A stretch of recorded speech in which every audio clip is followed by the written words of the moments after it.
উপন্যাসের ঝুলি ইউটিউব চ্যানেলে আপনাকে স্বাগতম। চ্যানেলটিতে আমাদের আজকের নিবেদন অচিনপুর উপন্যাসটির দ্বিতীয় পর্ব। আশ্বিন মাস আসতেই শ্বাস পড়ে গেল স্কুলে। স্কুলের প্রতিষ্ঠা বার্ষিকী, গান আবৃত্তি তো হবেই, সেই সঙ্গে নাটক হবে স্টেজ বেঁধে। হিরণ্য রাজা নাটকের নাম। হিরণ্য রাজার পাঠ করছেন বাদশা মামা।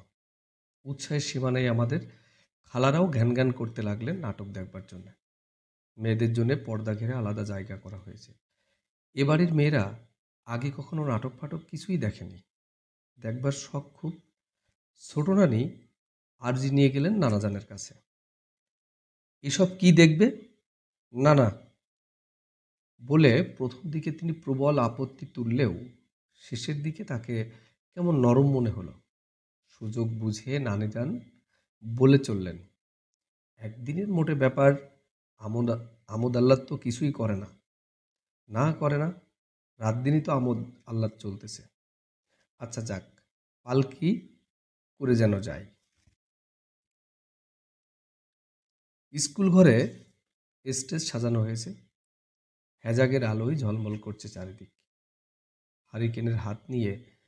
হারিকেন হাতে গ্রামের লোকজন আসতে কাতারে কাতারে। পর্দার আড়াল করা মেয়েদের জায়গায় তিল ধরার ঠাঁই নেই। আমি আর নবু মামা বসেছি মেয়েদের সঙ্গে। ছোট রানী আর দুখালা চাদর গায়ে চুপচাপ বসে আছেন।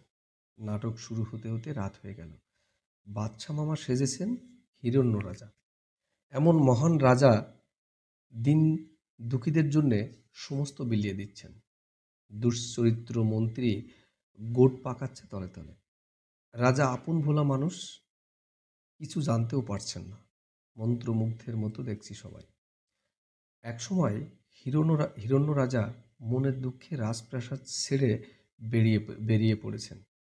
রানীও চলেছেন তার পিছু পিছু। নানিজান চমকে বললেন, মেয়ে কোত্থেকে এলো? কার মেয়ে? ও হচ্ছে হারু দাদা, মেয়ে সেজেছে। ওমা, হারু নাকি? নানিজানের চোখে আর পলক পড়ে না। বিবেকের পাঠ করলো আজমল। খালারা কাঁদতে কাঁদতে চাদর ভিজিয়ে ফেলল। শেষ দৃশ্যে হিরণ্য রাজা মন্ত্রীকে বলছেন, এই রাজ্য তুমি লও ভাই, কাজ নাই রাজ্যপাটে।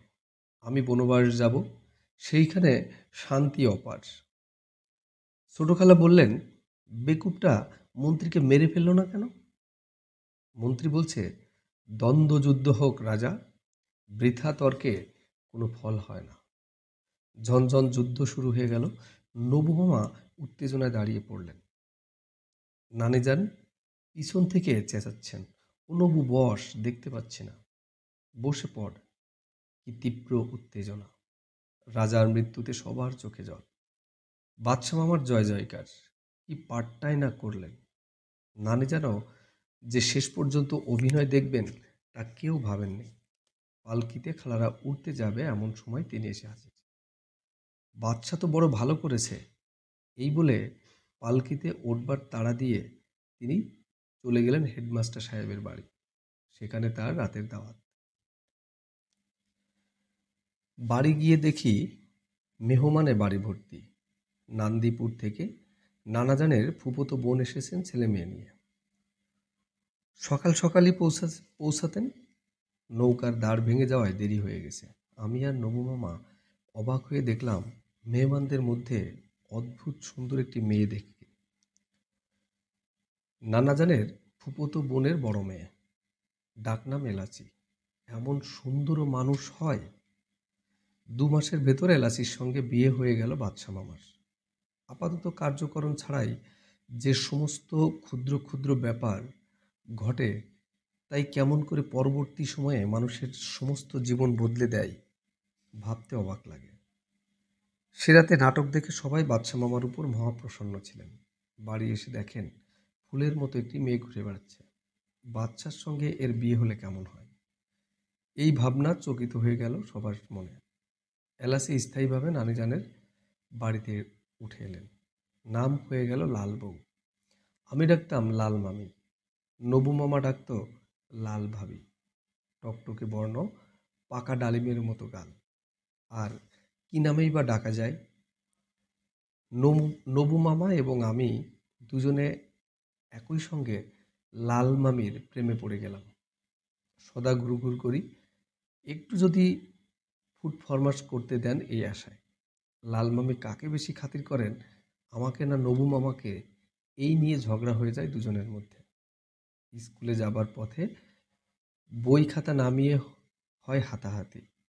লাল মামি বড়ই খাবার খুব ইচ্ছা হয়েছে। খেলা বন্ধ করে দুজনেই ছুটেছি ইন্দু সাহার বাড়িতে। ইন্দু সাহার বাড়িতে দুটি বড়ই গাছ, মিষ্টি যেন গুড়। লাল মামির ইচ্ছে হয়েছে কামরাঙ্গা খাবেন, ঝাল লঙ্কা মাখিয়ে। বাড়ির পিছনে বিস্তৃত বন, এখানে ওখানে গাছ আছে লুকিয়ে। দুজনেই গেছি বনে। মেয়েরা খুব সহজেই ভালোবাসা বুঝতে পারে। লাল মামি আমাদের দুজনকেই বুঝে ফেলেছেন। পোষা বিড়ালের মতো আমরা তার সঙ্গে সঙ্গে বেড়াই। মোহরের মা বলে, পোলা দুইটা মাইয়া স্বভাবের, এসব ভালো না গো। আমি আর নবু মামা তখন নির্বাসিত হয়েছি পাশের ঘরে। কতটুকুই বা দূরে। লাল মামি হাসছে, আমরা শুনতে পারছি। লাল মামি বলছে, উহ, চুল ছিঁড়ে গেল। আমরা উৎকণ্ঠ হয়ে শুনছি। লাল মামি যদি কখনো বলেছেন, এই যা, আজ খাওয়ার পানি আনে নাই, অমনি নবু মামা তড়াক করে লাফিয়ে পড়েছেন বিছানা ছেড়ে। ভাবি, পানি নিয়ে আসছি আমি। একঘেয়ে কোনো আকর্ষণ থাকে না।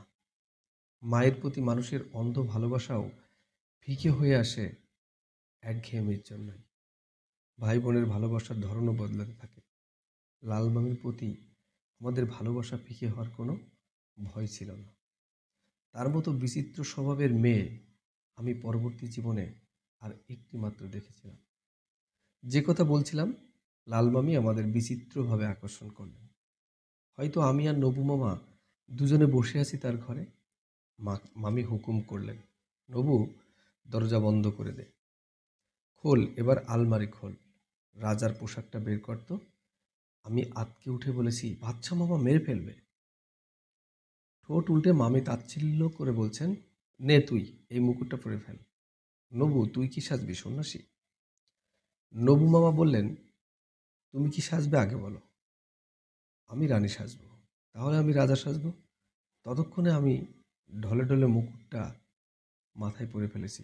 তার স্বরে চেঁচিয়ে, না, আমি রাজা সাজবো। মামি বললেন, যুদ্ধ হোক দুজনের মধ্যে, যে জিতবে সেই রাজা। কথা শেষ না হতেই নবু মামা ঝাঁপিয়ে পড়লেন আমার উপর। দুজনে ধুলো মাখা মেঝেতে গড়াগড়ি খেতে থাকি, যেন এই যুদ্ধে জীবন মরণ নির্ভর করছে। আল্লাহ জানেন, নবু মামা এই লিকলিকে শরীরে এত জোর পান কি করে। জয় পরাজয় নির্ধারিত হতে দীর্ঘ সময় লাগে। মুখে নখের রক্তাভ আঁচড়ে ধুল ধূসরিত শার্ট নিয়ে যখন যুদ্ধজয়ী রাজা দাঁড়ান, তখন মামি নির্বিকার ভঙ্গিতে বলেন, আজ আর না, আজ থাক, যা তোরা, আমার জন্যে তেঁতুল নিয়ে আয়। বলতো তুই, টানলে ছোট হয় কি জিনিস? লাল মামি বিছানায় শুয়ে পা দোলাতে দোলাতে বললেন, হাজার চিন্তাতেও মাথায় সে জিনিসটার নাম আসে না। টানলে যা ছোট হতে থাকে। পারলি না তো? দেশলাই আন, আমি দেখাচ্ছি। নবু মামা দৌড়ে দেশলাই নিয়ে আসে। মামি আমাদের দুজনের স্তম্ভিত চোখের সামনে ফস করে একটা বাদশা সিগারেট ধরিয়ে টানতে থাকেন। কোন ফাঁকে জানি বাদশা মামার কাছ থেকে জোগাড় করে রেখেছিলেন। আমাদের দুজনের নিঃশ্বাস পড়ে না। মামি বললেন, এই দেখ, যতই টানছি ততই ছোট হচ্ছে। আমরা হা করে তাকিয়ে থাকি মামির দিকে। মামি আদা খাওয়া সিগারেট বাড়িয়ে ধরেন আমাদের দিকে। শান্ত গলায় বলেন, নে, এবার তোরা টান।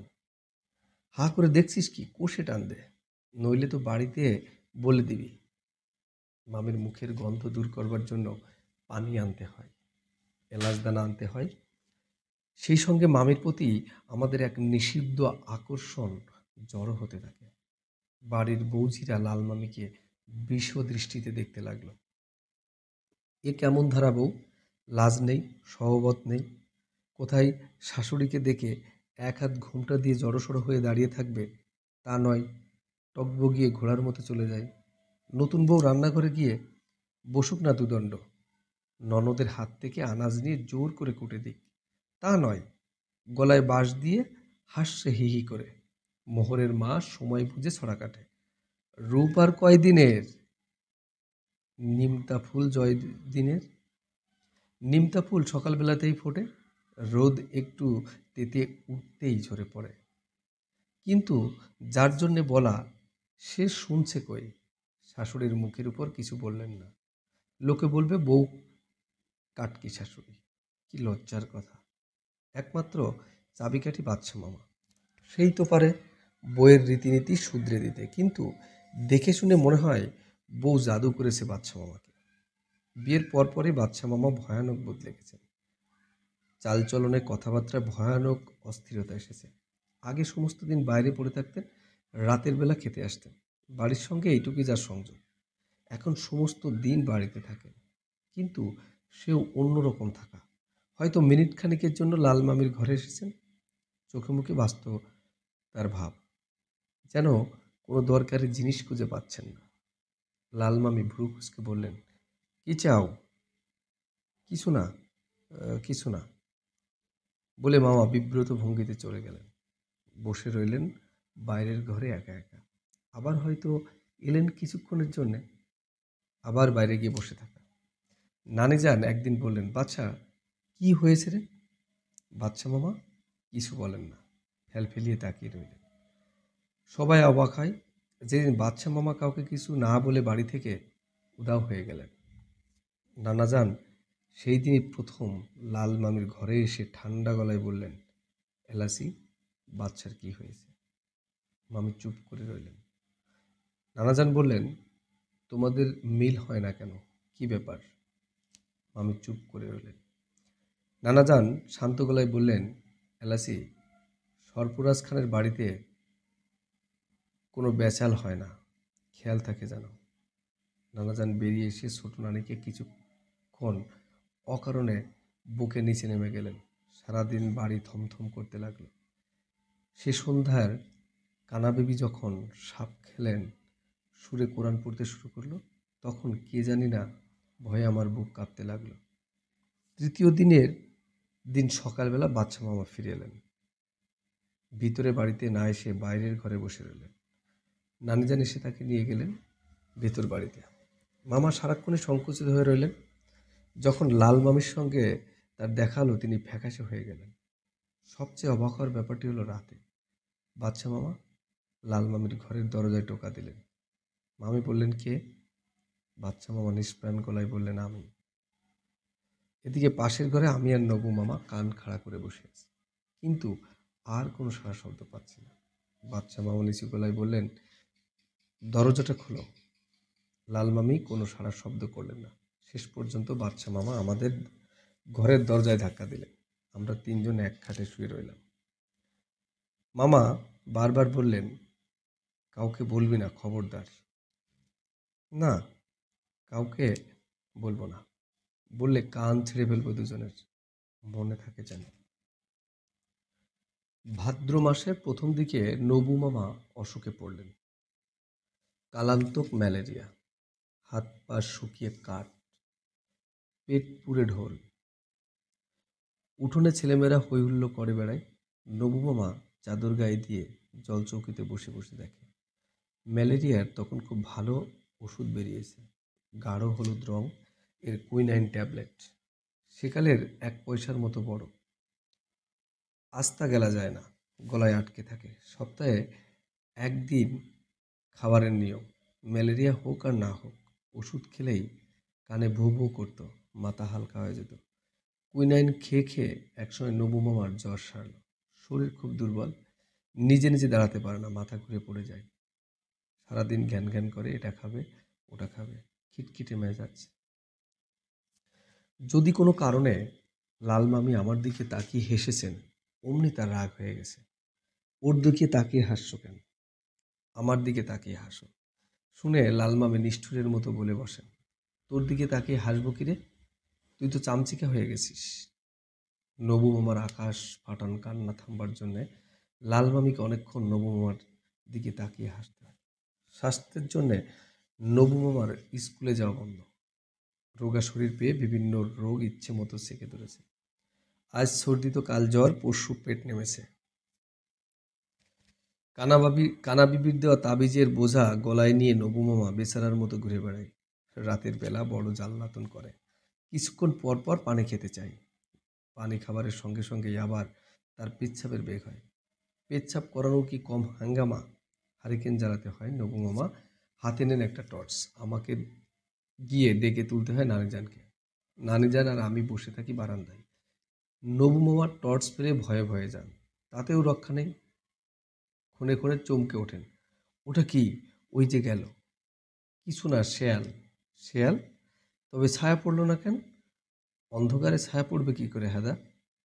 নানিজান বিরক্ত হয়ে বলেন, এই হলো নিত্যকার রুটিন। খাওয়া নিয়েও কি কম হাঙ্গামা? আজ ইচ্ছে হয়েছে কই মাছ তাজা ভাজা খাবেন। কই মাছ জোগাড় না হওয়া পর্যন্ত খাওয়া বন্ধ। সবাই অতিষ্ঠ হয়ে উঠল। শেষ পর্যন্ত পীর ফকির ধরা হলো। ধর্মনগরের সুফি সাহেবের পানিপড়া আনবার জন্যে আমি আর বাদশা মামা নৌকা করে ধর্মনগর রওনা হলাম। দুদিনের পথ। উজান ঠেলে যেতে হয়, সঙ্গে চাল ডাল নিয়েছি। নৌকাতেই খাওয়া দাওয়া। বাদশা মামায় দীর্ঘ সময় চুপচাপ কাটালেন। সন্ধ্যার পর নৌকায় ছাদে উঠে বসেন। নেমে আসেন অনেক রাতে। সারাদিন শুয়ে শুয়ে ঘুমান। দেখলেই বোঝা যায় ভরসা হারান মানুষ। কিন্তু কী জন্যে ভরসা হারিয়েছেন তাও বুঝতে না পেরে আমার খারাপ লাগে। সপ্তম দিনে ফিরলাম। সুফি সাহেব খুব খাতির যত্ন করলেন আমাদের। তার অনুরোধে বাড়িতে 4 দিন থেকে যেতে হলো। কথা নেই বার্তা নেই, বাদশা মামা সুফি সাহেবের মুরিদ হয়ে গেলেন। মাথায় সবসময় টুপি, নিয়ম করে নামাজ পড়ছেন। যতই দেখি ততই অবাক হই। আমার অবাক হওয়ার আরও কিছু বাকি ছিল। বাড়িতে ফিরে জানলাম নবু মামা খুলনা জেলার মনোহরদীপুরে চলে যাচ্ছেন। কিছুদিন সেখানে থাকবেন। খুব স্বাস্থ্যকর জায়গা। শরীর ফিরলে চলে যাবেন রাজশাহী। নানাজানের খালাতো ভাই থাকেন সেখানে। সরকারি জরিপ বিভাগের কানুনগো। নবু মামা সেখান থেকেই পড়াশোনা করবেন। নানাজান নিজে সঙ্গে করে নিয়ে যাচ্ছেন। বাড়িতে তারাই আয়োজন চলছে। নবু মামা আগের চেয়েও মিয়ে গিয়েছেন। আমাকে ধরা গলায় বললেন, লাল ভাবিকে ছাড়া আমি থাকতে পারবো না। আমি ভেবেই পেলাম না একা একা আমি কি করে থাকব। নবু মামা আমার সার্বক্ষণিক সঙ্গী। তাকে ছাড়া একা একা স্কুলে যাচ্ছে এই দৃশ্য কল্পনাও করতে পারে না। চোখে পানি এসে যায়। নবু মামা আমার জন্যে কোনো মাথা ব্যথা নেই। তার মুখে শুধু লাল ভাবির কথা। আমি বললাম, নবু মামা আমাকে সঙ্গে নিয়ে যান। আমি কি করে নিয়ে যাব? তুই বাবাকে বল। নানাজানকে বলবার সাহস আমার নেই। আমি লাল মামিকে ধরলাম। মামি তখন বারান্দায় বসে সুতা নিয়ে কি যেন করছিলেন। আমি কাঁদো কাঁদো হয়ে সমস্ত খুলে ফেললাম। চুপ করে তিনি সমস্ত শুনলেন। আমার কথা শেষ হতেই বললেন, যা তো, দৌড়ে তোর ছোট খালার কাছ থেকে একটা সোনামুখী সুচ নিয়ে আয়। বলবি আমি চাইছি। সুচ এনে দিয়ে আমার কাতর অনুরোধ জানালাম, বলবেন তো মামি? আজই বলতে হবে, আজ সন্ধ্যাবেলাতেই। মামি বিরক্ত হয়ে বললেন, কি ঘ্যান ঘ্যান করিস? পরের বাড়িতে আসিস যে হুঁশ নেই? ইচ্ছে হয় না নিজে গিয়ে বল? এর কিছুদিন পরেই পানসি নৌকা করে নানাজান আর নবু মামা চলে গেলেন। যাওয়ার সময় নবু মামার সে কি কান্না, কিছুতেই যাবেন না। লাল মামির শাড়ি চেপে ধরেছেন। তার স্বরে চেঁচাচ্ছে, আমি যাব না, যাব না। লাল মামি শুকনো গলায় বললেন, শাড়ি ছাড়। শাড়ি ধরে চেঁচাচ্ছিস কেন?